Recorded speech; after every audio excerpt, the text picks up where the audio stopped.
Καλησπέρα, παιδιά. Σήμερα θα μιλήσουμε για 4 online καζίνο που συζητιούνται αρκετά. Verde Casino, Slotoro, Vulcan και NV Casino. Αν έχετε βρεθεί ποτέ στη φάση να ανοίγετε τη μία πλατφόρμα μετά την άλλη και μετά από 10 λεπτά να μην θυμάστε καν ποια είναι ποια, μην ανησυχείτε. Συμβαίνει στους περισσότερους. Όλα τα καζίνο που εμφανίζονται σε αυτό το βίντεο βρίσκονται στο καρφιτσωμένο σχόλιο και επίσης στην περιγραφή. Έτσι, αν κάποιο από αυτά τραβήξει την προσοχή σας κατά την κατάταξη, ρίξτε μία ματιά εκεί αργότερα. Ξεκινάμε με το Verde Casino. Πρώτο πράγμα που παρατηρείς στο Verde είναι ότι η πλατφόρμα δείχνει αρκετά σύγχρονη. Όλα είναι οργανωμένα με τρόπο που δεν σε κάνει να ψάχνεις μισή ώρα για να βρεις μια συγκεκριμένη κατηγορία. Ξέρετε αυτά τα sites που μπαίνεις μέσα και νιώθεις ότι χρειάζεσαι χάρτη και πηξίδα για να βρεις το μενού? Εδώ δεν υπάρχει αυτό το πρόβλημα.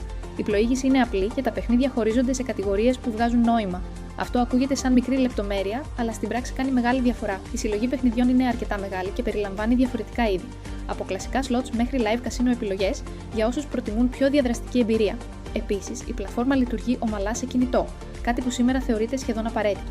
Γιατί ας είμαστε ειλικρινείς, οι περισσότεροι από εμάς χρησιμοποιούμε το κινητό περισσότερο από τον υπολογιστή. Περνάμε τώρα στο Slotoro. Από το όνομα και μόνο καταλαβαίνεις ότι τα slots βρίσκονται στο επίκεντρο. Και πράγματι, το πρώτο πράγμα που τραβάει την προσοχή είναι η μεγάλη ποικιλία τίτλων. Αυτό που κάνει καλή εντύπωση είναι ότι δεν προσπαθεί να εντυπωσιάσει με υπερβολικά περίπλοκο σχεδιασμό. Όλα είναι αρκετά ξεκάθαρα και εύκολα στην κατανόηση. Μερικές φορές το απλό είναι καλύτερο. Στο Slotoro μπορείς να βρεις διαφορετικά στυλ παιχνιδιών, διαφορετικά θέματα και αρκετές επιλογές ώστε να μην αισθάνεσαι ότι βλέπεις συνεχώς τα ίδια πράγματα. Ένα ακόμη θετικό στοιχείο είναι η ταχύτητα με την οποία φορτώνουν οι σελίδες. Μπορεί να ακούγεται μικρή λεπτομέρεια, αλλά όταν μια πλατφόρμα καθυστερεί συνεχώς, το καταλαβαίνεις αμέσως. Στην περίπτωση του Slotoro, η εμπειρία είναι αρκετά ομαλή και αυτό βελτιώνει σημαντικά τη συνολική εικόνα. Και τώρα πάμε στο Vulcan. Το Vulcan είναι ίσως από τις πιο αναγνωρίσιμες ονομασίες της σημερινής λίστας. Εδώ το βασικό χαρακτηριστικό είναι η ποικιλία. Υπάρχουν πολλές διαφορετικές κατηγορίες παιχνιδιών και η πλατφόρμα προσπαθεί να καλύψει όσο το δυνατόν περισσότερα γούστα. Αν είστε από τους ανθρώπους που βαριούνται εύκολα και θέλουν συνεχώς κάτι διαφορετικό, τότε η μεγάλη βιβλιοθήκη περιεχομένου είναι σίγουρα ένα από τα πιο δυνατά στοιχεία. Το περιβάλλον είναι σχετικά εύκολο στη χρήση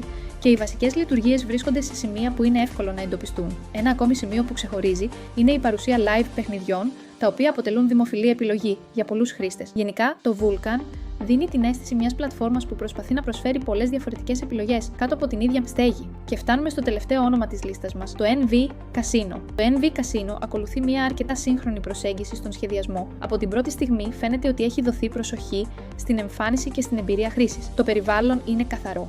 Οι κατηγορίες είναι εύκολες στην πλοήγηση και συνολικά η πλατφόρμα δείχνει σύγχρονη. Η βιβλιοθήκη παιχνιδιών περιλαμβάνει πολλές διαφορετικές επιλογές και η εμπειρία παραμένει σταθερή τόσο σε υπολογιστή όσο και σε κινητές συσκευές. Αυτό είναι κάτι που αρκετοί χρήστες εκτιμούν ιδιαίτερα σήμερα. Κανείς δεν θέλει να ανοίγει μια πλατφόρμα από το κινητό και να νιώθει ότι προσπαθεί να λύσει γρίφο. Συνολικά, το NV Casino προσφέρει μια ισορροπημένη εμπειρία και φαίνεται να απευθύνεται σε χρήστες που αναζητούν ευκολία χρήσης και ποικιλία επιλογών. Αν κάνουμε τώρα μια σύντομη ανακεφαλαίωση, το Verde Casino ξεχωρίζει για τον καθαρό σχεδιασμό του, το Slotoro για την έμφαση στα slots και την απλότητα, το Vulcan για τη μεγάλη ποικιλία περιεχομένου και το NV Casino για τη σύγχρονη εμπειρία χρήσης. Έτσι, αν κάποιο από αυτά τραβήξει την προσοχή σας κατά την κατάταξη, ρίξτε μια ματιά εκεί αργότερα. Ευχαριστώ που παρακολουθήσατε και τα λέμε στο επόμενο βίντεο.